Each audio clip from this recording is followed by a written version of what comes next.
Malcolm, you're identified in many people's minds with the harpsichord, although, as we'll hear, your career has ranged over so many musical forms. But piano, in fact, was your main study at the Royal College of Music. Oh, yes. And your intent was actually to be a piano virtuoso? Was that in your mind? Well, I don't know about virtuoso, but certainly to be a pianist. Never to be a harpsichordist. And you went, first of all, at the age of 7, is that right? That's right. There was no such thing as a junior department at the Royal College in those days. I was the only child there, for several years after I went there.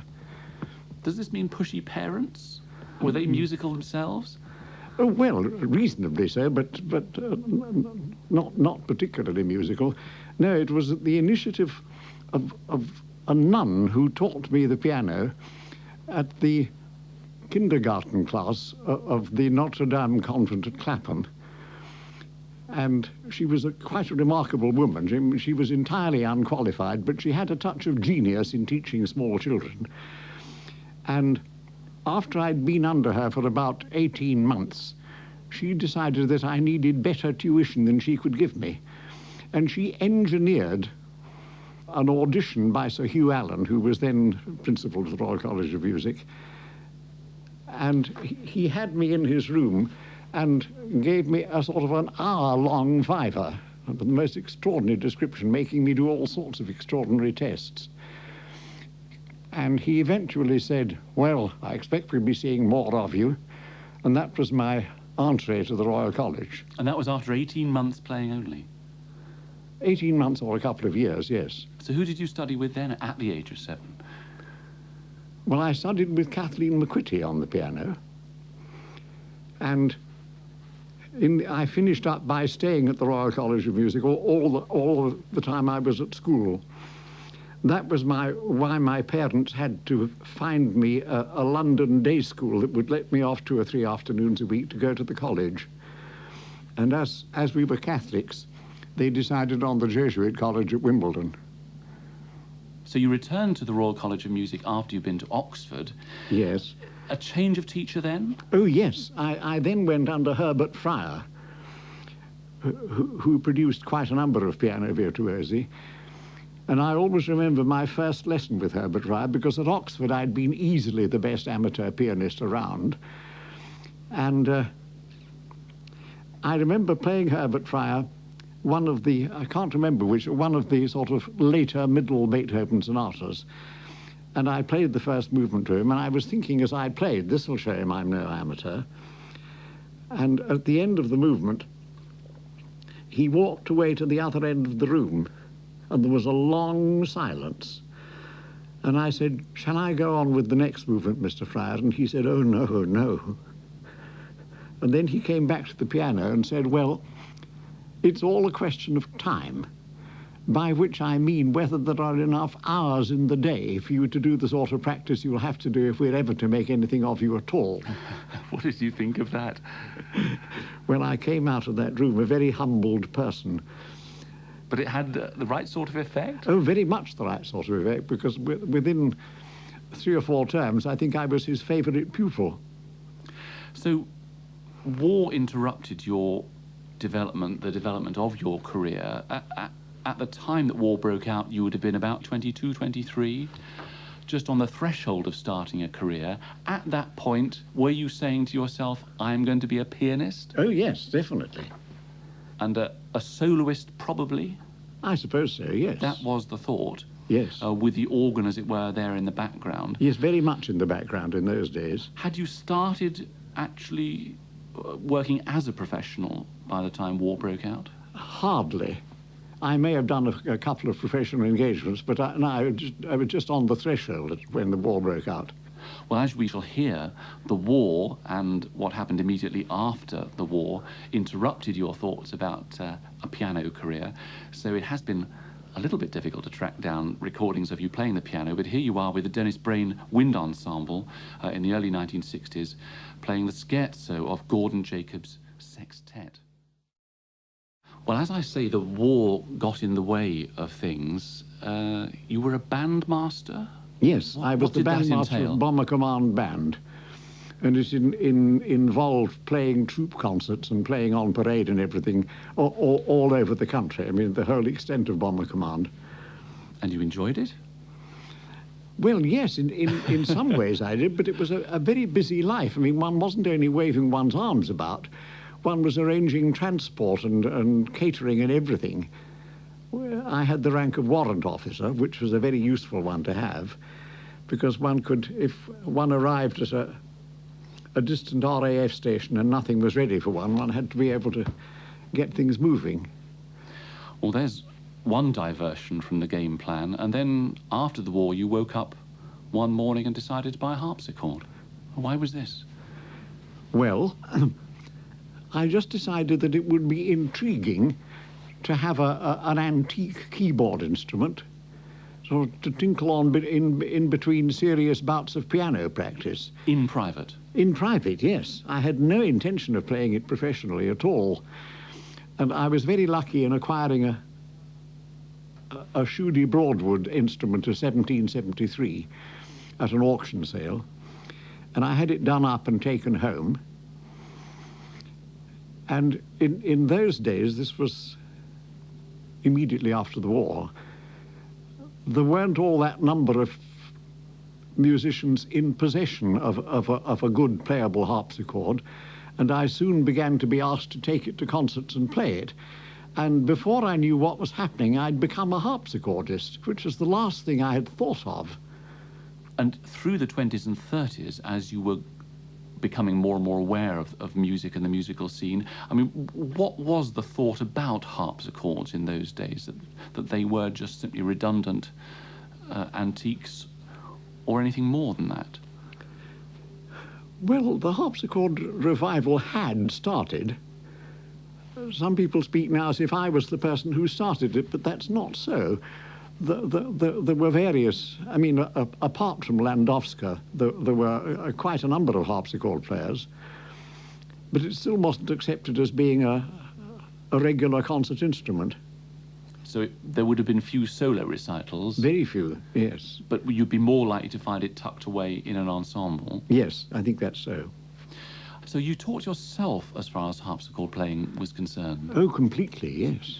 Looking back, do you feel that you were using essentially piano technique? Well, I mean... And adapting it? The finger technique adjusted itself gradually to the requirements of the harpsichord. In what sort of way? Well, the big difference is that one has no dynamic control on a harpsichord keyboard any more than one does on an organ.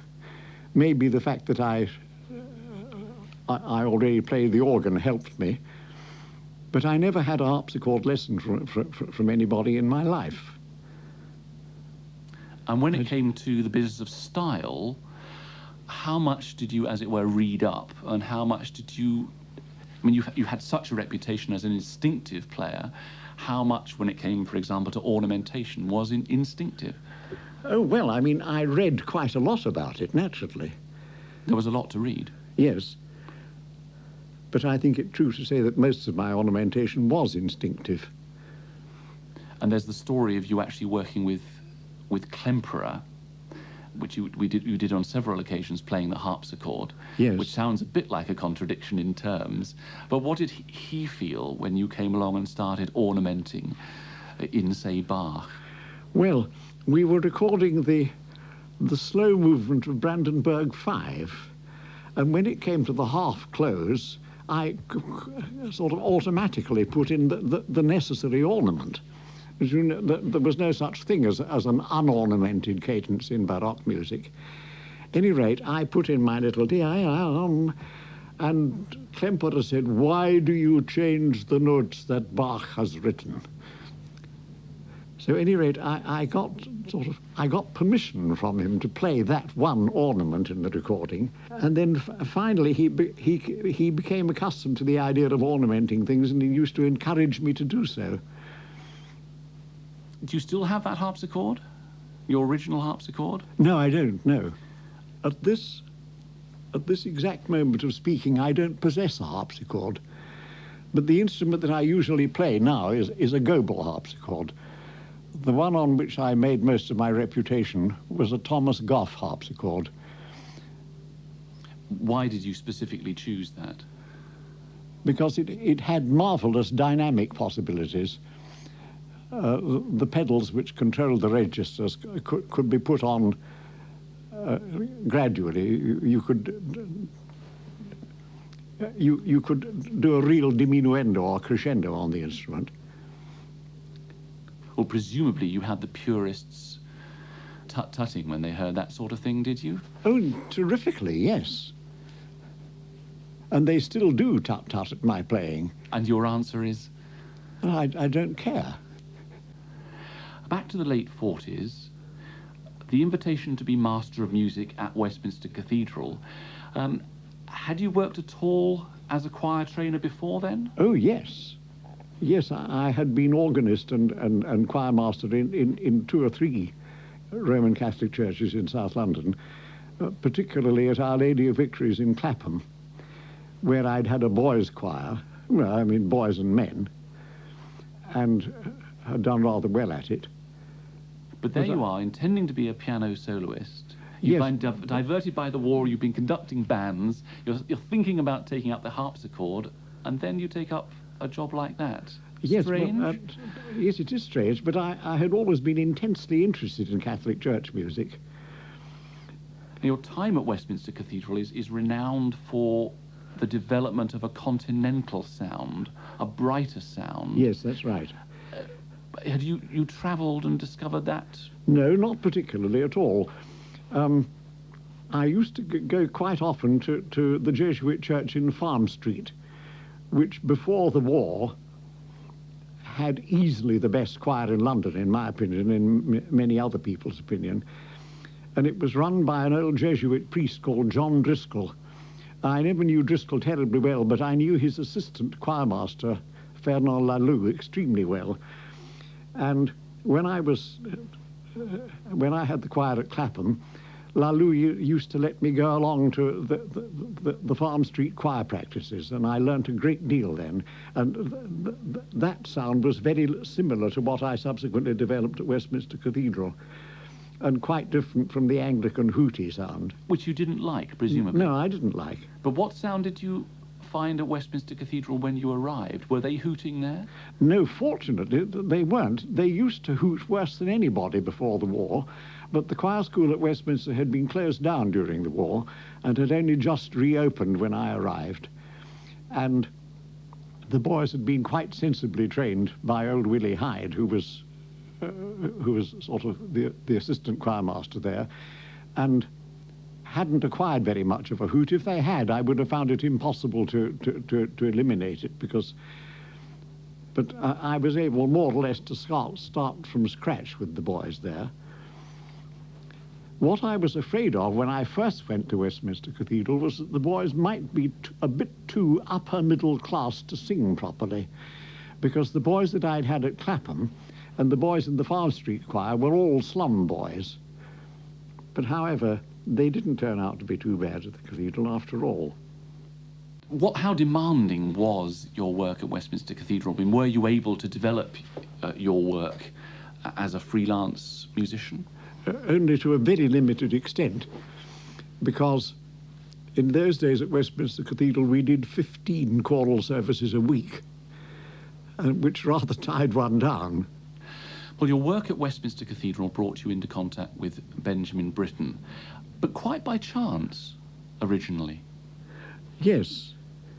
And on New Year's Eve one year, Peter Pears and Basil Douglas, who used to be the manager of the English Opera Group, were walking along Victoria Street, and obviously something was going on in the cathedral, and they popped in to listen. It was the watch night service, and they were particularly impressed with the choir, so much so that Peter asked Ben to engage me to train the choir for the forthcoming performance at the Aldborough Festival of Ben's arrangement of Purcell's Dido and Aeneas.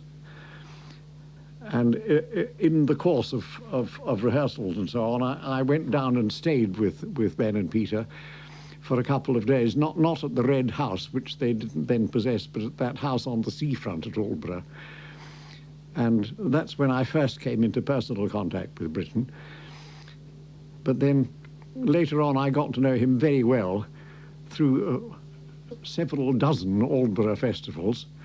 Doing all sorts of things? Doing all sorts of things. Even jazz, was that right, one year?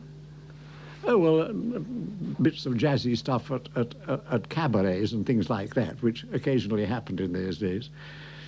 But it was all hands to the wheel. You might be, at any one year, you might be invited to do absolutely anything, turn your hand to anything.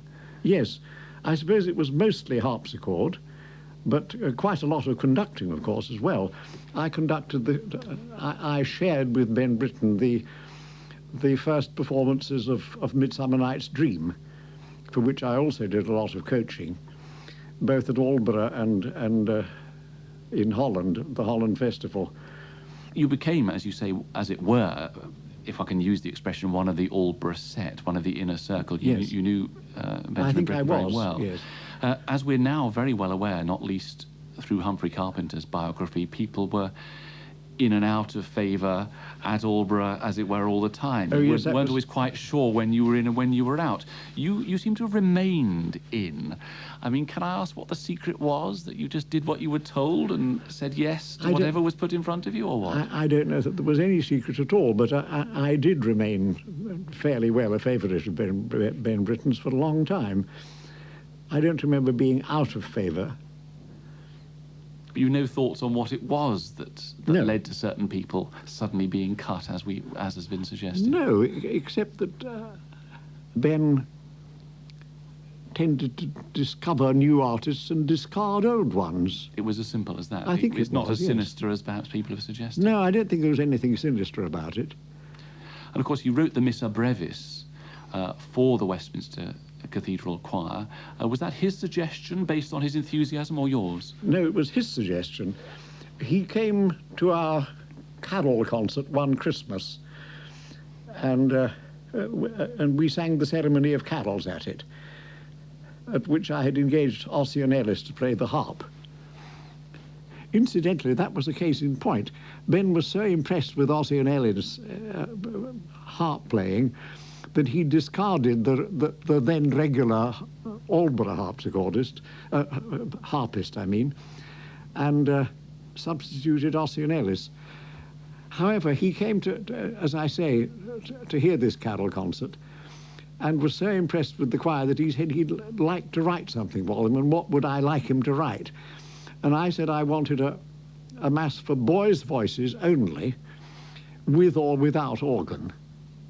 And he said, oh, well, I'll do it sometime. I can't start it yet. Well, this was in 1959, the year when I decided to leave the cathedral. And I met Ben one day, long before the Mass had arrived, in St. John's Wood High Street, and said, Ben, I'm leaving Westminster Cathedral. And when I said that to other people, they mostly said, oh, what a tragedy for English choral music. Ben merely said, what about my Mass? So I said, well, I'm sorry, Ben, but I won't be there for it. Well, it arrived a fortnight later, complete. And we gave the first performance of it in the July of that term, just before I did leave the cathedral. Part of Benjamin Britten's Missa Brevis, the choir of Westminster Cathedral, and George Malcolm, you directing? Well, directing Presumably. from the organ, so to From speak. the organ? Yes. Was that easy? No, but the boys were used to me. We knew each other's ways all right. Well, as you say, you left the cathedral in 1959. You had no desire to move on to another similar appointment? No, no. I felt I'd had enough of choirs. I'd been there for how long? Practically 12 years, yes. And I decided to seek pastures new, though I wasn't at all certain what they would be. So there was no game plan as such? You didn't know who you were going to ring up? No. Because you hadn't kept the freelance career going particularly while you were at Westminster? No, but I'd kept it ticking over, so to speak. I didn't anticipate that I would be unemployed for very long, and I wasn't. Right. So who were the people that you were working with in ensembles, for example, at that time? Well, the Philharmonic Orchestra was one of them. And then I did quite a bit of work with the English Chamber Orchestra, which was in those days the Goldsborough Orchestra, before it became the ECO. And then William Glock invited me to become associate conductor of the BBC Scottish. And the couple of years I was up there gave me a sort of a very wide range of orchestral music to conduct. Yes, if you're going to conduct a BBC orchestra, you have to accept that it's what's put in front of you in a sort of way. Yes. Any thoughts on the most contemporary work that you conducted up there? Were there any particularly tricky assignments? Well, it depends what you mean by contemporary. I mean, as far as I'm concerned, Bartók is about as contemporary as I get. Because you mentioned there that you conducted the ECO before it became the ECO, when it was still the Goldsborough Orchestra.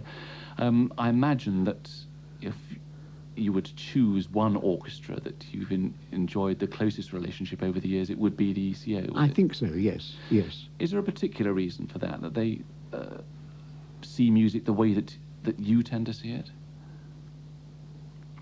Well, we don't seem to disagree violently about anything much.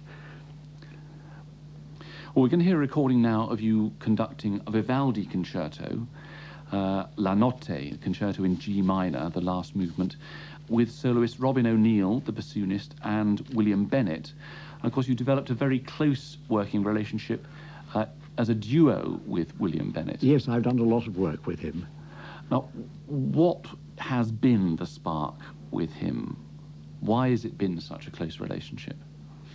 Well, I think he's a very good flautist, and he thinks I'm a very good harpsichordist. I don't know that there needs to be anything more to it than that. Which means that there's not argument when you rehearse together? Very few. We seem to agree about things mostly. The last movement of a Vivaldi concerto in G minor for flute, bassoon, and orchestra. That was the English Chamber Orchestra, directed, George Malcolm, by yourself, by the sound of things, from the harpsichord. From the harpsichord, You recognised your own touch in there. Yes. Well, William Bennett, as we said, is one particular partner you've enjoyed working with a great deal, but the list is just, dare one say it, endless. Julian Bream. Oh, Julian Bream, yes. I've always enjoyed working with him. And Yehudi Menuhin. Yes, I enjoyed a close relationship with Yehudi. There's Pierre Fournier. We mentioned Dennis Brain earlier. Yes. And we'll be hearing you playing with Andras Schiff in a short while. You've known Andras Schiff since his very early years. Oh, yes, since he was a little boy. Under what circumstances? Well, I was originally invited to hear him by Lady Lamington. This is in London? In London. She encouraged the careers of various musicians, and she invited a number of us to come and hear this little boy at her house. And I was very impressed. And I was in Budapest, where he lived, the next year, and I went to see him there. In fact, I met him there. I used to go quite often to Budapest. And he used to come quite often to London because he had relations in England. And we used to get in touch whenever we could, and have remained in touch ever since. So teaching him involved exactly what? Involved discussing music with him. I've never been his official teacher at all, though he often seems to suggest that I have been. It is very kind of him, because I haven't been. But he used to play things to me, and I used to comment on them, and it was a mutual process, really. Well, we'll hear the pair of you playing Mozart in just a moment, but let's just look back across this long career, the exact opposite of a specialised career. Innocent as a Peabody was one description I read of you. You've never been somebody who, as it were, set out a game plan. The career, in a sense, has taken its own course, it took its own course. Things have just happened. And what is the plan from here on? 80 early next year? Well, I haven't got any plan from here on. It's the same attitude as existed throughout your career. Yes, it is, really. I mean, how busy do you plan to be as you go into your 80s? To do things as you're asked to do them? Yes. Only, of course, I get asked to do fewer and fewer things these days. I mean, people know that I'm 79 years old, so I don't get as much business as I used to. So you wish to send out a commercial in this program to say you're not finished yet by a very, very long way. Yes, you can put it like that if you wish.